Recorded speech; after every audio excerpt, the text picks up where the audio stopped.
को लमका के तरह घंटे की तरह चला जाता है। जो काम भी हमारे करते हैं ऋषिपाल कल्याण जी करते हैं। के कैसे आप जाते हो भाई, कोई बात नहीं, सबसे बड़ा काम तुम्हारा ही होगा, कोई नहीं आता, आते हैं चले जाते हैं। जो काम करते हैं हमारा ऋषिपाल कल्याण जी करते हैं। कल्याण जी, ऋषिपाल कल्याण जी, विक्की बांगर, विक्की बांगर। बहुत बहुत धन्यवाद। देखिए ये आपका अपना प्यार है और जो आप लोगों का दिल की बात, देखा ना, दिल की बात जुबान पे आ जाती है। देखिए आप दुखी सब हैं। इस सभा में उपस्थित वार्ड नंबर 21 से बहन रानी बांगड़ जी, मेरे छोटे भाई विक्की बांगड़ जी, वह हमारे इस मिशन में जो अपना आशीर्वाद दे रहे हैं, हमारे प्रधान रोशन लाल जी, मुकेश स्वामी जी,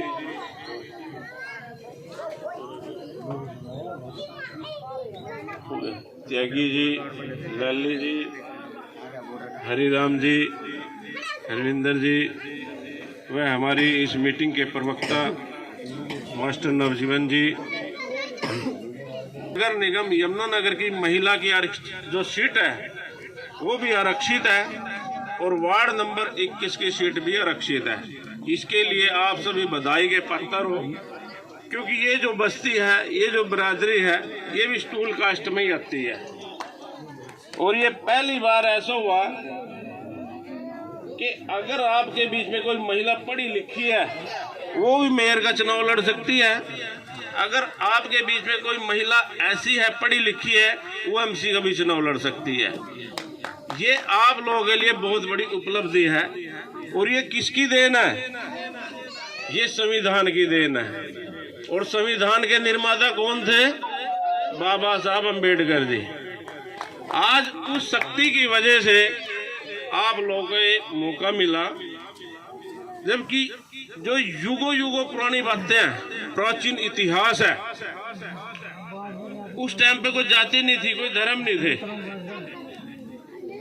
जैसे जैसे परिवर्तन होता चला गया, धर्म बने, फिर जातियां बनी, अब राजनीतिक पार्टियां बन गई। तो ये काफी टाइम से अंतर चला रहा था, लेकिन बाबा साहब की देन से आज पहली बार ऐसा हुआ कि आज तक आप वोट दे रहे थे, सभी को दे रहे थे, नहीं दे रहे थे, लेकिन हम सभी आज आपको वोट देने आ रहे हैं। हो गया उल्टा, ठीक है ना? तो आज हम लोग जो भाग दौड़ कर रहे हैं या टाइम दे रहे हैं, आज हम अपने लिए नहीं दे रहे हैं। आज हम आपको जिताने के लिए, आपको अपने वार्ड का एमसी बनाने के लिए ये भाग दौड़ कर रहे हैं। ये देख लेना, इतनी पढ़ी लिखी महिला कोई नहीं है, इतना प्रत्याशी पढ़ा लिखा कोई नहीं है। ये भी गर्व की बात है आप लोगों के लिए। अब आपने क्या करना है? 2 मार्च को चुनाव होना है। 2 मार्च को चुनाव होना है। दुनिया आपके पास आएगी, हर आदमी अपनी बात कहेगा। आपको सबको अधिकार है लोकतंत्र में अपनी बात रखने का, चुनाव लड़ने का, वोट मांगने का, लेकिन किसी के बहकावे में आप लोगों ने नहीं आना है, क्योंकि पहली बार आपको मौका मिला है। जो आपके भी पक्ष में दूसरा प्रत्याशी है, आप सबको पता होगा भी वो टिकट किसकी है, किसकी वजह से टिकट मिली, बताएगा कोई साथी? किसकी टिकट है? वो सारे पे चल रहा, उससे क्या उम्मीद है आप लोगों को? है कोई उम्मीद? अब आप लोग साइन करवाने जाएंगे या कोई काम कराने जाएंगे, वो तो पहले उसे पूछेगा, यही होगा ना? अगर वो कहेगा तो काम करेगा, नहीं उसको पता ही नहीं काम क्या करना। और हमारे बीच में ये हमारा भाई विक्की बांगड़ एक ऐसा शख्स बैठा जो संघर्ष से निकला हुआ है। इसके अंदर इतना जुनून है, किसी भी गरीब आदमी कोई समस्या है, परेशानी है, इसकी स्पीड हमारे से भी 100 गुना ऊपर है। ये नहीं देखता भाई क्या होगा, दिन है क्या रात है, ये कहेगा चलो जी आंदोलन करेंगे। इसको कोई परवाह नहीं है। इसके ऊपर पुलिस प्रशासन ने झूठे मुकदमे भी दर्ज करके देख लिए, सारा काम करके देख लिया, लेकिन फिर भी जनता की आवाज को दबने नहीं देता, नहीं देता ना। तो जो आदमी बिना बने आप लोग इतने काम करता है, कभी पीठ नहीं दिखाता, अगर इस भाई को सारे मिलके पावर देंगे फिर इसकी काम की स्पीड कितनी होगी, होगी ना। आज इस गली में आए, जब एंट्री हुई हम तो वहीं लगे थे गिरने, ठीक है ना। फिर वो कार भी मैंने कहा भी पट जाएगी भाई, रोक दे आई, ठीक है ना, क्योंकि मुझे तो पता हमारे क्या हाल हो रहा, हम तैरे यहाँ 20-25 साल से बिन नरक का जीवन जी रहे, सारे जी रहे नहीं जी रहे।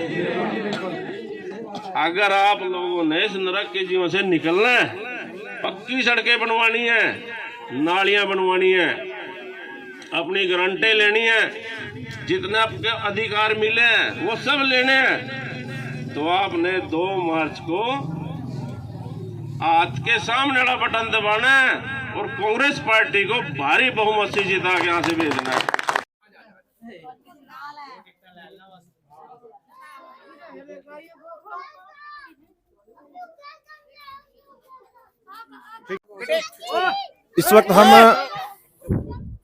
इस वक्त हम वार्ड नंबर 21 में मौजूद हैं, नगर निगम यमुनानगर के जो एससी रिजर्व वार्ड है। तो यहाँ पर देख सकते हैं आप कि एससी समुदाय के लोग काफी खड़े हुए हैं और उनके बीच में पहुंची हैं रानी बांगड़ और उसके बाद विक्की बांगड़। यहाँ पर क्या कुछ कहना चाहेंगे कि आज इस वार्ड में जो पहुंचे हैं, क्या खस्ता हालत यहाँ की वार्ड की हुई पड़ी है, हमने भी देखा है।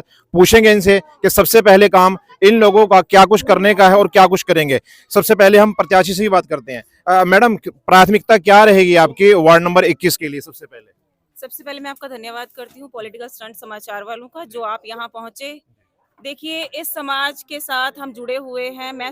जब इस कॉलोनी में मैंने आई तो मैंने देखा कि यहाँ पर सड़कों का, नालियों का बहुत बुरा हाल है, लाइट की, बिजली की कोई व्यवस्था नहीं है। तो मेरी बहनें जो इस बुरी हालत में रह रही हैं, सबसे पहला मेरा यही काम होगा कि मैं अपनी बहनों की इन जो सुविधाओं की लड़ाई है उसको लड़ूं और उन्हें ये सुविधाएं दिलवाऊं। मैडम, यहाँ पर आपने देख भी लिया है, तो क्या यहाँ आप देख सकते हैं कि कोई ईंट अब तक नहीं लगी है, जबकि ट्रिपल इंजन की सरकार आपकी चल रही है लगभग 2014 से? क्या कहना चाहेंगे इसके बारे में? देखिए, अगर इंजन हम अच्छा चुनते हैं तभी गाड़ी चलती है। अगर हम अपने वोट का गलत इस्तेमाल करते हैं तो हमें 5 साल के लिए उनके पीछे भागना पड़ता है। अब मैं ये इन्हें आश्वासन दिलवाती हूँ कि अगर ये मुझे वोट देते हैं तो इन्हें 5 साल के लिए किसी के पीछे भागने की जरूरत नहीं है। इनके सारे काम घर बैठे होंगे और इनकी जो सुविधाएं हैं वो सब पूरी होंगी जी। तो साथ में ऋषिपाल कल्याण जी भी है। ऋषिपाल कल्याण जी, क्या कुछ कहना चाहेंगे? बहुत जबरदस्त तरीके से आप लगे हुए हैं साथ में, क्या कुछ कहना चाहेंगे? देखिए सर, वार्ड नंबर 21 में एक नहीं बहुत सी समस्याएं हैं। सबसे पहले तो यहाँ गलियां हैं, आपने देख लिया, नरक का जीवन यहाँ के लोग जी रहे हैं। यहाँ वाटर सप्लाई नहीं है, लाइट नहीं है, कोई सुविधा है ही नहीं। आज तक कोई भी उम्मीदवार यहाँ पे आया, सबकी वोट हासिल करके चले जाते हैं। लेकिन अब जो है वार्ड नंबर 21 आरक्षित हो गया, इसके लिए जो है बहन रानी बांगड़ जी हमारे बीच में प्रत्याशी खड़ी है। कांग्रेस पार्टी ने इनको उम्मीदवार बनाया और हमारी बहुत सी उम्मीदें हैं कांग्रेस पार्टी से और बहन रानी बांगड़ से जी से, क्योंकि एक तो पढ़ी लिखी उम्मीदवार है। ये हमारे लिए बहुत गर्व की बात है कि पूरे वार्ड में जो है PhD होल्डर कोई उम्मीदवार नहीं है। और मैं तो ये समझता हूँ भी अगर इस प्रकार की उम्मीदवार को मौका मिलता है तो इनको बताने की जरूरत नहीं पड़ेगी। पूरे वार्ड की समस्याएं जो भी हैं अच्छी प्रकार से इनको समझ है, क्योंकि इनके जो भाई हैं, देवर हैं विक्की बांगड़ जी, ये संघर्ष से निकले हुए साथी है। इन्होंने इतना संघर्ष वार्ड नंबर 21 में 22 में किया है। जनता की जो मूलभूत सुविधाएं हैं उनके लिए इन्होंने बहुत आंदोलन किए और अपने स्तर पर बिना किसी पावर के कई गलियां भी बनवाई, लाइटें लगवाई, पोल लगवाए, कई करोड़ रुपए का काम इन्होंने बिना बने यहाँ पे किया हुआ है। तो वार्ड नंबर 21 में आज जिस प्रकार से प्रचलन चला हुआ है, पूरे वार्ड में इस इलेक्शन के चर्चे हैं रानी बांगड़ जी के, क्योंकि ऐसा मजबूत और ऐसी समझदार उम्मीदवार पूरे 22 के 22 वार्डों में नहीं है। इसलिए मैं तो वार्ड नंबर 21 की जनता से अपील करता हूँ कि बहन रानी बांगड़ जी को 2 मार्च को हाथ के सामने वाला बटन दबा के भारी बहुमत से जिताना है। और ये जो भाजपा वाले बोल रहे हैं डबल इंजन की सरकार, ट्रिपल इंजन की सरकार, कोई भी है इंजन एक ही काम करता है, बाकी सारे फेल हो जाते हैं। अगर ट्रिपल इंजन की सरकार है, डबल इंजन की सरकार है, तो वार्ड नंबर 21 में आज तक काम क्यों नहीं हुआ? आपने सीधे कैबिनेट मिनिस्टर से टक्कर ली है अब की बार। देखिए सर, ये बात जो है न्याय अन्याय की लड़ाई है। मैं मानता हूँ कि वार्ड नंबर 21 जो है ये विधानसभा रादौर में पड़ता है। कैबिनेट मंत्री हमारे श्याम सिंह राणा जी है, पहले भी वो यहाँ पे पावर में रहे, संसदीय सचिव रहे हैं, और हम लोगों ने भी उनके आगे समस्याएं रखी हैं। वो खुद जब इस क्षेत्र में आते थे उनके कपड़े गिल्ले हो जाते थे, 2-2, 3-3 फीट पानी में से घूमते थे। पीछे सुंदर विहार कॉलोनी है, हमने अपने आंखों से देखा। आज तक बता दो कौन सी गलियां उन्होंने बनाई, बता दो हमारे वार्ड में कौन सा काम कराया, कोई स्कूल अपग्रेड करायो, इन गरीब लोगों की कोई गारंटी मिली हो। आप अपने कैमरे से दिखा सकते हैं किसी भी गली में, पैदल नहीं चल सकते, गाड़ी से चलना बहुत दूर की बात है। तो तमाम ये प्राथमिकताएं आपके कैंडिडेट की रहेंगी, बनता ही आप इन लोगों बिल्कुल सर, जो आदमी बिना पावर के काम करवाते हैं, मेरा तो आपने पता ही है, और वार्ड नंबर 21 की जनता के को भी मेरे बारे में सब कुछ पता है कि आज तक हमने जो भी यहाँ पे काम कराया, छोटा मोटा अपने स्तर पे कराया, संघर्ष करके कराया। जिस दिन पावर की चाबी मिलेगी, ये वार्ड नंबर 21 एक देखने योग्य वार्ड होगा, इसकी अलग ही तस्वीर होगी एक बार जिस दिन मौका मिलेगा। बहुत बहुत धन्यवाद आप लोगों का हमारे साथ जुड़ने के लिए।